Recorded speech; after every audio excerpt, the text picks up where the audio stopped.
The economy is reorganizing itself, and most people are standing in the wrong line. While the corporate world debates return to office mandates and hybrid policies, a quiet redistribution of power is happening, not in boardrooms, in living rooms, not in glass towers, in homes that were never designed to be headquarters but are now functioning as the most efficient operational bases in the modern economy.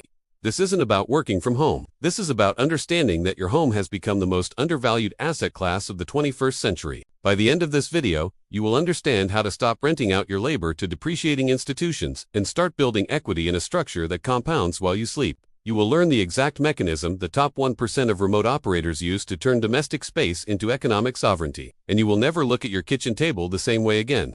Let's start with what they won't tell you in the business press. The traditional employment model is not designed for wealth creation. It is designed for wealth extraction. Your commute, your cubicle, your calendar filled with meetings that could have been emails. These are not signs of professionalism. They are signs of a system optimized for surveillance, not output. Economic data suggests that the average corporate employee spends approximately 40% of their workday on coordination, overhead mails, meetings, status updates. This is not productivity. This is performance, and you are the one paying for it. Not with money, with time, with energy, with the cognitive bandwidth you could be deploying toward building something that doesn't reset to zero every 2 weeks when your paycheck clears. You feel exhausted not because you are weak. You feel exhausted because you are investing 8, 10, 12 hours a day into an asset you will never own. The company you work for is building equity. You are building a resume, and the market is finally catching up to what you have known for years. That loyalty is not rewarded. That raises do not keep pace with inflation. That the glass ceiling is not a metaphor, it is a structural feature. So when they told you to lean in, what they really meant was, lean into our system, our timeline, our metrics, our definition of success. But you are not doing that anymore, because you have discovered something they did not anticipate, that the home is not a retreat from the economy. It is a platform for controlling it. Let me introduce you to a concept that will change how you see your entire day. The world calls it soft skills, empathy, intuition, patience, emotional intelligence. We call it strategic invisibility, and it is the most powerful economic advantage you possess. Here is what they do not teach you in business school. The entire economy is currently optimizing for speed. AI can write faster, algorithms can decide faster, automation can execute faster, but speed is not strategy. Speed is anxiety pretending to be efficiency. Strategic invisibility is the ability to operate beneath the noise, to build systems so elegant that they do not require constant attention, to curate relationships so carefully that they generate value without extraction, to move through your day with such clarity that you produce twice the output in half the time, and no one can quite explain how. This is not luck.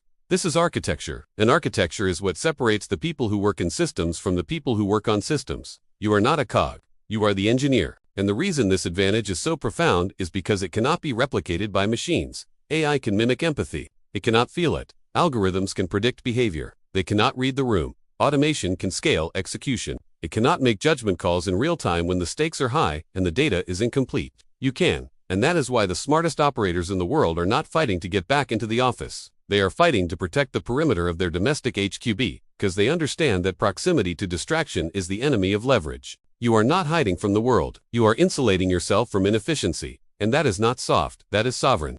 Let's talk about infrastructure. Because if you are going to operate at this level, your environment cannot be an afterthought. The companies that are winning right now, the ones with 40% profit margins and distributed teams and billion-dollar valuations, they do not leave their environments to chance. They invest in them. They treat space as capital expenditure. They understand that the cost of distraction is not measured in lost minutes. It is measured in lost months. So here is the question you need to ask yourself. Would you run a Fortune 500 company from a chaotic desk? No, you would not. Then why are you running your empire from one? This is where most people lose the game. They think success is about hustle, about doing more, about squeezing productivity out of exhaustion. But the most successful operators do not work harder. They work in better conditions. I use noise-canceling headphones, not because I am trying to block out the world, but because I am choosing when to let it in. I do not answer every knock on the door of my attention. I curate access, and the headphones are the signal to my brain, to my family, to the environment that the operator is online. This is not indulgence. This is respect for cognitive sovereignty. I also keep a high-end journal, not digital, analog, because there is something about writing by hand that forces clarity. You cannot copy-paste your thoughts. You cannot scroll past them. You have to commit. And that commitment is the foundation of every decision I make. The lighting in my space is not an accident. It is deliberate, warm, natural. Because harsh fluorescent light does not signal focus. It signals factory. And you are not a factory worker. You are an architect. And every single element of your environment is either contributing to your capacity or stealing from it. Most people will never make this connection. They will keep working from the couch, from the kitchen table, from the corner of the bedroom where the Wi-Fi is strongest. And they will wonder why they feel scattered.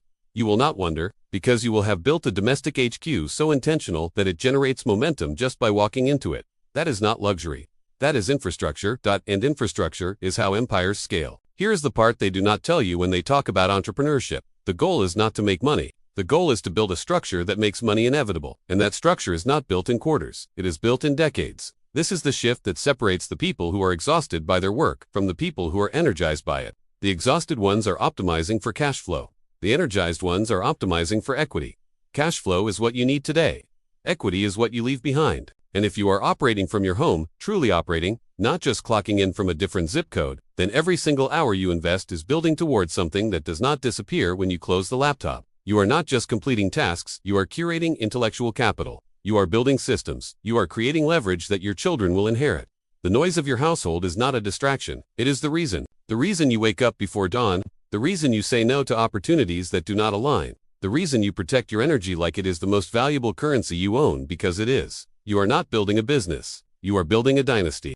And dynasties are not built by people who are trying to prove something to a manager who will forget their name in 6 months. Dynasties are built by people who understand that sovereignty is not given. It is constructed. One decision at a time. One system at a time. One day at a time. This is not motivational content.